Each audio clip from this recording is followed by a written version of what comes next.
রান্না শুরু করছি শাওন পাকশালা, কবিতার ছন্দে। ভিডিও দেখে রান্না করুন মনের আনন্দে।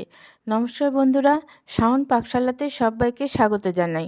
আজকে আবার একটা রান্নার নতুন রেসিপি নিয়ে এসেছি। আজকে আমি বানাবো বড়ি মুড়ি ঘন্ট। তার জন্য আমি এখানে তো কিছু পরিমাণ মটর ডালের বড়ি নিয়েছি। এটা মটর ডালের বড়ি দিয়ে খেতেই ভালো লাগে। এখানে নিয়েছি অল্প একটু আতপ চাল ভিজিয়ে রেখেছি। এখানে নিয়েছি 2 ইঞ্চি আদা, একটা মিডিয়াম সাইজের টমেটো আর 4টে কাঁচা লঙ্কার মিহি পেস্ট বানিয়ে নিয়েছি। 2টো শুকনো লঙ্কা নিয়েছি আর এখানে অর্ধেক তেজপাতা নিয়েছি। তেজপাতাটা অনেক বড়, সেজন্য অর্ধেকটা নিয়েছি। এখানে নিয়েছি হিং, ফোড়নের জন্য সাদা জিরে নিয়েছি, আর এখানে নিয়েছি ডুমো করে আলু একটু ভাপ দিয়ে নিয়েছি। এখন আমি রান্নাটা করে নেব। আমি সাদা তেল গরম করতে বসিয়ে দিয়েছি। বড়িটা ভাজার জন্য আমি সাদা তেলটাই দিয়েছি।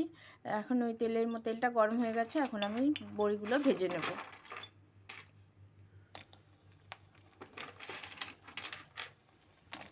বড়িটা ভাজা হয়ে গেছে।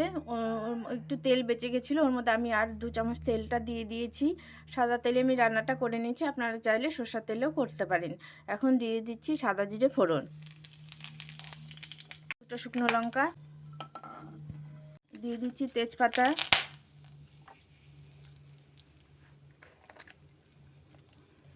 দিয়ে দিচ্ছি সামান্য হিং।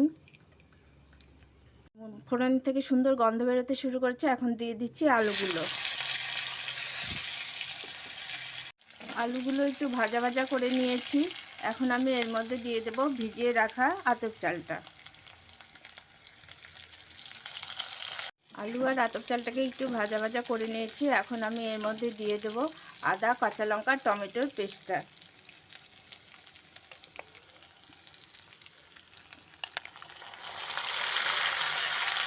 দেবো কিছু গুঁড়ো মশলা। প্রথমে দিয়ে দিচ্ছি হলুদ গুঁড়ো, দিয়ে দিচ্ছি ধনের গুঁড়ো, দিচ্ছি ঝাল লঙ্কার গুঁড়ো, দিচ্ছি জিরের গুঁড়ো, তার জন্য দিয়ে দিচ্ছি কাশ্মীরি লঙ্কার গুঁড়ো, দিচ্ছি পরিমাণ মতো লবণ, দিচ্ছি সামান্য একটু জল যাতে গুঁড়ো মশলাটা পুড়ে না যায়। এখন আমি সমস্ত কিছুর সাথে আলু আর চালটাকে কষে নেব। এটা খেতে খুব অসাধারণ লাগে। খেতে গরম গরম ভাতের সাথে বা রুটির সাথে খেতে খুব ভালো লাগে এবং চটজলদিও হয়ে যায়। যদি কোনো কিছু রান্না করতে ইচ্ছে না করে তাহলে এইভাবে আপনারা অনায়াসে এটা করে খেতেই পারেন। নিরামিষের দিনেও এটা করে খেতে পারেন। কিছুর সাথে ভালো মতো কষা হয়ে গেছে। এখন আমি এর মধ্যে দিয়ে দেবো পরিমাণ মতো জল। আমি এখন দিয়ে দিচ্ছি একটু ফ্রেশ মটরশুঁটি। আপনাদের কাছে যদি ফ্রোজেন মটরশুঁটি থাকে সেটাও দিতে পারেন। এটা দিয়ে খেলে আরও টেস্টটা এনহ্যান্স হয়।